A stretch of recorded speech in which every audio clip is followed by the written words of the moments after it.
The morning mist clung to the pine needles like the breath of sleeping giants as Marcus Blackwood shouldered his worn axe for what he didn't know would be the last time. At 52, he had been working these remote forests of northern Montana for over 3 decades, his weathered hands knowing every grain of the wood, every whisper of the wind through the ancient trees. His red and black flannel shirt, faded from countless washes and marked with the honest stains of hard labor, hung comfortably on his large frame.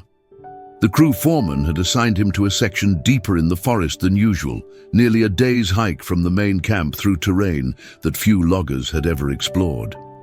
"Old growth timber," the man had said, avoiding Marcus's eyes while shuffling through paperwork with obvious nervousness. "Company wants it cleared before winter sets in hard."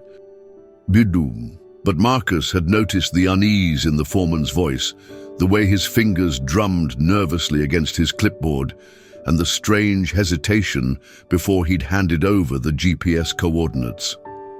As Marcus walked deeper into the woods, following deer trails and natural corridors between the massive trunks, he felt the familiar peace that only the forest could bring. These trees had stood for centuries, silent witnesses to storms and seasons, to the countless creatures that had sheltered beneath their ancient boughs. He respected them deeply, even as his livelihood depended on their harvest. Each tree he felled was a small death that weighed on his conscience, but it was honest work that fed his family and maintained the balance between human need and natural preservation. The GPS coordinates led him through increasingly wild terrain until he reached a grove, unlike any he had seen in 30 years of logging. The trees here seemed older, more majestic than even the protected old-growth sections he'd worked in national forests. Their trunks were massive beyond belief, their canopies so dense that the forest floor existed in perpetual twilight even at midday. Shafts of golden sunlight pierced through occasional gaps in the canopy, creating an almost cathedral-like atmosphere that made Marcus instinctively lower his voice. In the center of this sacred grove stood a single pine, larger than all the others, its trunk so wide that it would take 4 grown men holding hands to encircle it.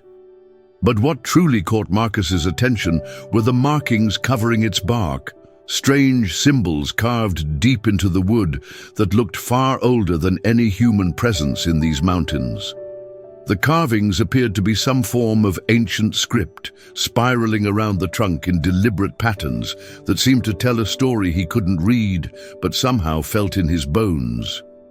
Marcus set down his equipment with unusual reverence and circled the ancient trees slowly, running his calloused fingers over the mysterious carvings. They were old, far older than the logging industry, older than the settlers who had first explored these mountains. The symbols felt warm beneath his touch, as if they retained some ancient energy. As his thumb traced one particularly intricate symbol that resembled a stylized tree with roots extending in all directions, he could have sworn he heard something, a whisper, soft as wind through leaves, speaking words in a language he didn't recognize, but somehow understood at a level deeper than conscious thought. The whispers seemed to be welcoming him, calling his name in voices that carried the weight of centuries. The symbols seemed to shift and dance in his peripheral vision, forming a pattern that spiraled around the trunk. His radio crackled, "Blackwood, you copy. Change of plans. Leave that sector alone. Companies sending in a surveyor first." But as Marcus looked at the ancient pine, something inside him rebelled against the order. This tree was trying to tell him something, and he'd learned long ago to trust his instincts in the forest. In the distance, barely visible through the dense trees, he spotted what looked like a cabin that wasn't on any of his maps. The cabin appeared abandoned, its log walls weathered to a silvery gray. Moss covered portions of the roof, and vines crept up the sides, as if nature was slowly reclaiming the structure. Yet despite its aged appearance, Marcus could see that the building was sound, its construction showing careful craftsmanship. The cabin's single window was dark, and a heavy wooden door, carved with more strange symbols, stood slightly ajar.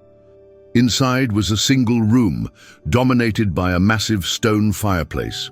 Shelves lined the walls, filled with books whose titles were written in languages he couldn't identify. On a rough-hewn table lay detailed drawings of the forest, maps marking locations with the same symbols he'd found on the tree, and photographs spanning what appeared to be decades. In several, Marcus could make out tall, shadowy figures moving among the trees. A leather-bound journal lay open, its pages filled with handwritten notes. Marcus read the visible entry, dated just 3 days ago. The whispers are growing stronger. Marcus Blackwood approaches the grove. The cycle must complete itself. The forest remembers what men have forgotten, and some knowledge comes with a price. The marked trees call to those who can hear them, and once heard, the call cannot be ignored. Marcus's hands trembled as he read his own name. He flipped through more entries, finding references to other forestry workers who had encountered the grove over the years. Each entry ended the same way. The forest has chosen. A soft footstep outside made him freeze. A figure stood at the edge of the clearing, tall, lean, wearing clothes that seemed made from the forest itself. The person's face was hidden beneath a wide-brimmed hat, but Marcus could feel those unseen eyes studying him. "I know you're in there, Marcus," the voice carried easily, neither male nor female. "I've been waiting for you to find this place." Marcus stepped outside, his hand instinctively moving to the axe at his belt. "Who are you? What do you want?" The figure smiled, revealing teeth that seemed too sharp, too white. "I'm the keeper of this grove, the guardian of what your people call the old knowledge, and what I want is to offer you a choice." "What kind of choice?" "The trees are dying, Marcus. Not just here, but everywhere.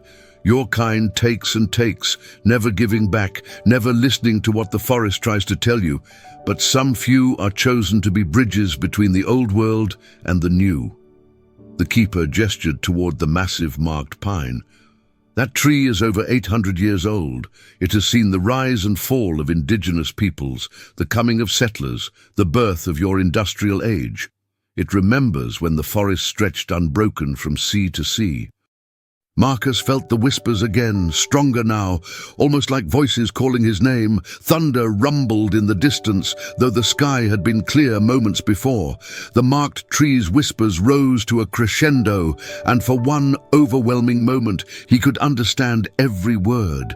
They were welcoming him home. "You can walk away," the keeper continued. "Return to your life of cutting and hauling, taking orders from men who see only bored feet and profit margins. Or you can stay and learn what it means to truly serve the forest." The keeper's form seemed to shimmer and shift, as if it wasn't entirely solid. "But know this, once you choose to stay, you can never return to your old life. The forest will claim you, as it has claimed others before you." Marcus looked back at the marked tree, its symbols seeming to glow faintly in the filtered sunlight. He thought of his simple life, his small cabin 40 miles away. But he also thought of the countless acres of clear-cut forest he'd seen over the years, the erosion and silence that followed where once there had been life and song. "I accept," Marcus said, his voice barely above a whisper. The moment the words left his lips, the world around him shifted dramatically. Colors became more vivid, sounds more layered and complex. He could hear the individual heartbeats of small creatures, the slow circulation of sap in the trees, the deep breathing of the earth itself. The keeper led Marcus to the massive pine, instructing him to place his hand on the carved symbols. "This tree is a living library. Every ring contains not just the record of seasons, but the memories of all who have passed beneath its branches." When Marcus pressed his palm against the ancient trunk, his mind flooded with images. He saw the forest as it had been centuries ago, vast and unbroken, teeming with life. He witnessed the passage of indigenous peoples who knew the trees' names. He felt the trauma of the first clear cuts, the confusion and pain of a forest trying to understand why parts of itself were suddenly screaming and dying. "The trees feel pain," he gasped, pulling his hand away. "Of course they do. They feel joy, fear, love, grief. All the emotions your kind reserves for themselves. You've spent 30 years among them, Marcus. Did you never suspect?" His radio crackled again. The foreman's voice came through, urgent. "Blackwood, respond! We've got search teams heading your way. What's your status?" Marcus looked at the radio, then at the keeper, understanding this was another choice point. He could respond and maintain his connection to the human world, or let that world believe him lost and commit fully to his new path. "They'll never stop looking," he told the keeper. "I know. That's why the choice must be complete." Marcus keyed the radio one last time. "This is Blackwood. I'm fine. Found something interesting up here. Going to investigate further." He turned off the radio and handed it to the keeper, who accepted it with a nod. The device seemed to dissolve, becoming scattered pine needles that the wind carried away. Marcus felt a profound sense of loss mixed with anticipation. The man he had been for 52 years was dying, but something new was being born. "Now you learn to see with forest eyes," the keeper said, leading him to a circle of ancient standing stones where a small spring bubbled up from underground. The water seemed to emit its own soft light. "Drink," the keeper instructed. "This will complete your connection to the forest's consciousness, but it will also sever your last ties to human existence." As Marcus brought the glowing water to his lips, he heard voices calling his name in the distance. His search team had found his trail, but it was too late to turn back now. The water flowed through Marcus like liquid lightning, rewriting his DNA, transforming every cell from human to something new. His consciousness expanded exponentially, connecting him permanently to the vast network of forest awareness. He could feel every leaf, every root, every creature within 100 miles. When the search party broke through the underbrush, they found only an empty grove with some interesting rock formations. The old cabin looked abandoned, its windows dark. Marcus stood invisible among the trees, watching his former colleagues with eyes that now reflected starlight. The search for Marcus Blackwood continued for 2 weeks before being officially called off. His disappearance was ruled an accident. A memorial service was held at the lumber camp, which Marcus attended in his new form, standing unseen at the edge of the clearing while his friends mourned his passing. In the days that followed, Marcus learned to inhabit his transformed existence. His body had become something more adaptable, able to survive on sunlight and rainwater, to move through the forest without disturbing a single leaf. The keeper taught him to extend his consciousness through root networks, to communicate with the forest's many voices. His first real test came when corporate executives arrived with new directives. The company had been bought by a larger conglomerate with plans to clear the entire valley within 6 months, including the ancient grove that had become Marcus's home. Standing among the marked trees, Marcus felt their fear and confusion.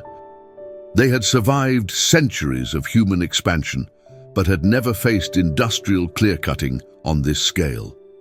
"It begins," the keeper said, appearing beside him. "Your first choice as a guardian. Allow the destruction or find a way to prevent it." Marcus looked up at the massive pine where his axe had become part of the trunk, its metal transformed into living wood and leaves. "How can I stop something this big?" "You're not just one person anymore," the keeper reminded him. "You're part of something larger, older and more powerful than any corporation." The machinery arrived like an invasion force. Massive trucks carrying bulldozers, industrial chainsaws, and logging equipment. Marcus felt each engine's roar, as physical pain, vibrations traveling through the earth to his grove sanctuary. The new site supervisor, Victoria Chen, had a reputation for efficiency and profit maximization. As Marcus observed her directing equipment placement, he could sense her total disconnection from the forest around her. To her, the trees were nothing more than board feet and profit margins. 12-week operation, she announced to her crews. We clear from the road to the ridgeline. Everything goes. Marcus felt the forest's collective shudder of fear. Through his enhanced senses, he perceived panic spreading through the woodland community, animals beginning desperate migrations, plants closing in stress, ancient trees sending out chemical distress signals. Under the keeper's guidance, Marcus learned to activate the forest's natural defenses. He influenced weather patterns, directed animal movements, caused equipment malfunctions through electromagnetic interference generated by the trees themselves. His first victory came when surveyor GPS systems began giving wrong readings. Windstorms knocked trees across access roads. Chainsaws would start perfectly, but die the moment blades touched bark. Bulldozers developed hydraulic problems near large trees. Must be electromagnetic interference, Chen told her technical team, but even as she offered rational explanations, she began feeling uneasy. The forest seemed more alive, more aware. Animals gathered at work area edges, observing humans with disturbing intelligence. Marcus knew these were only delaying tactics. Eventually, the corporate team would adapt and overwhelm the forest's defenses through industrial force. He needed a permanent solution. Placing his hands on the marked tree, Marcus opened himself completely to the forest's consciousness.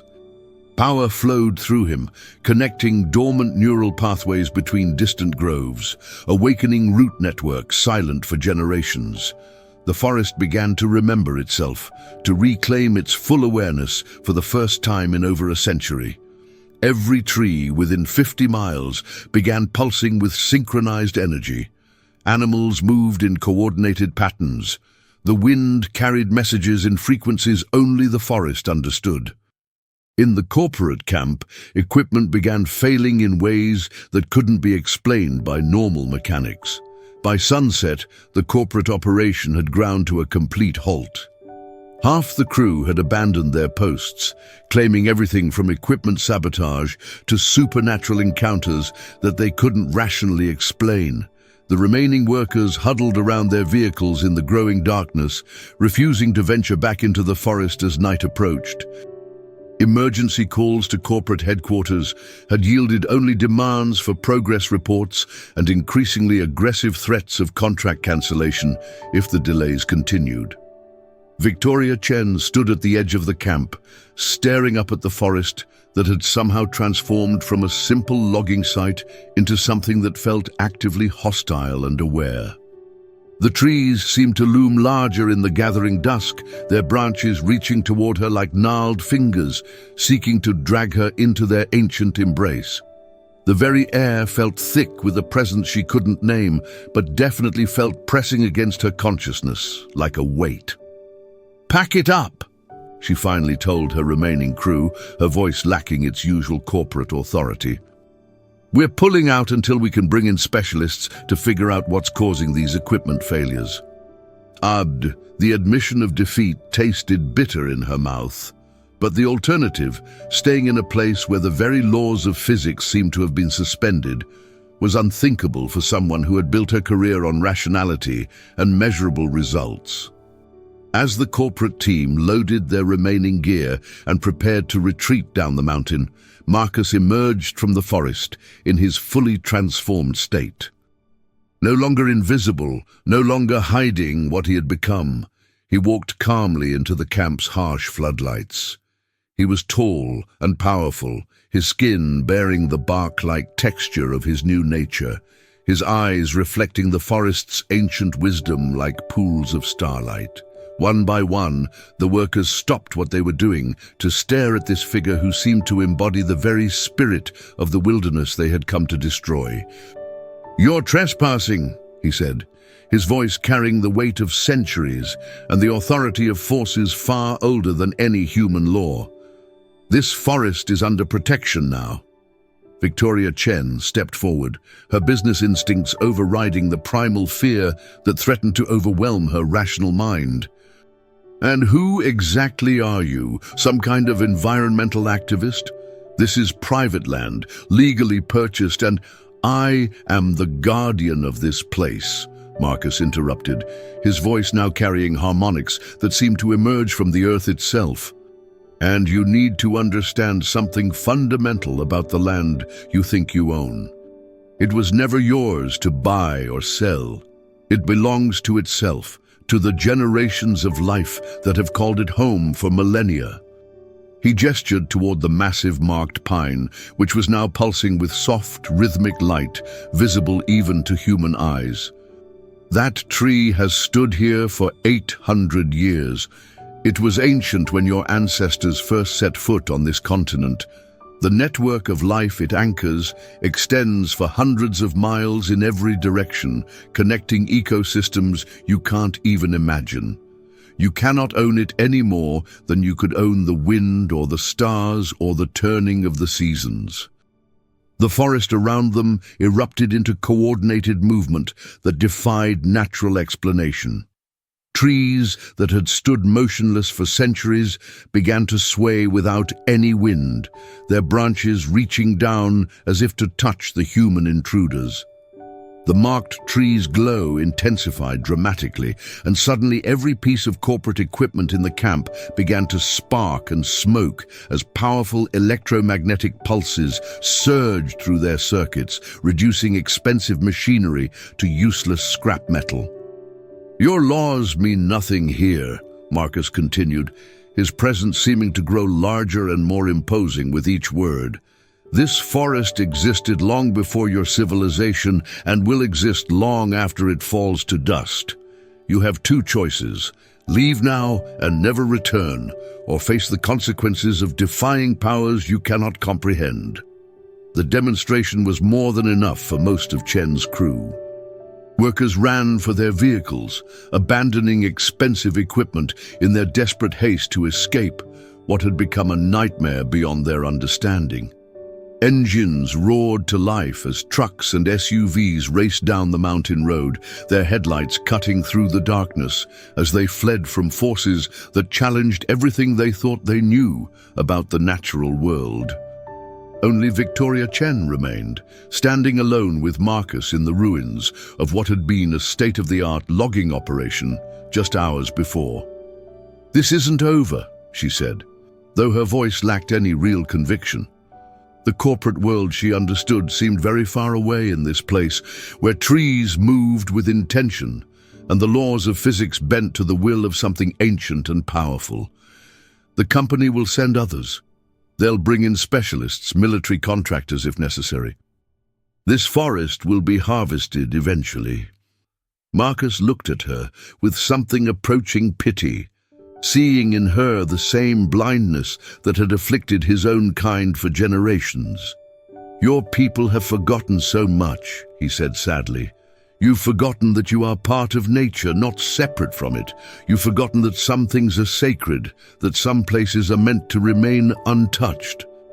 But the forest remembers everything, and it has ways of protecting itself that your specialists and contractors cannot imagine or overcome." As if to underscore his words, the ground beneath the abandoned equipment began to crack and shift with purpose. Massive roots emerged from the earth, wrapping around chainsaws and bulldozers with the deliberate care of ancient hands, pulling the machinery down into the soil where it would rust and decay, eventually becoming nutrients for new growth in the endless cycle of forest renewal. Victoria Chen backed toward her remaining vehicle, finally understanding that she was facing something beyond her experience, training, or comprehension. "What are you?" she whispered, her corporate confidence finally cracking completely. "I am what your kind might become," Marcus replied, with infinite sadness for opportunities lost. "If you learn to listen to the forest instead of just taking from it." I am the bridge between worlds, the voice of the voiceless, the guardian of what must be preserved for future generations to have any hope of survival.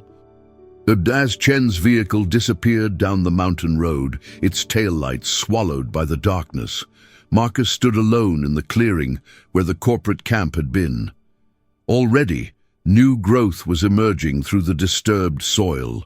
Seedlings and saplings that would, in time, completely erase all evidence of the human intrusion, returning the land to its natural state. The keeper appeared beside him, their form more solid and defined than ever before, as if Marcus's full transformation had strengthened their own connection to the physical world. "You chose well," they said with deep satisfaction. "The forest is safer now, and the network grows stronger with each passing day." Other guardians in distant places felt what happened here tonight. Marcus nodded, feeling the vast consciousness of the awakened forest flowing through him like a river of green energy. He could sense other guardians in distant forests, other bridges between the human and natural worlds, all connected in a growing network of protection that spanned continents. In the distance, the marked tree pulsed with gentle, steady light, its ancient symbols glowing with renewed purpose and power. The forest had found its voice again, and through guardians like Marcus, it would ensure that voice was heard by those who needed to listen most. The lumberjack who had once cut trees for a living had become their eternal protector, and in the whispering of wind through leaves, the forest sang songs of gratitude and hope that would echo through the mountains for generations to come.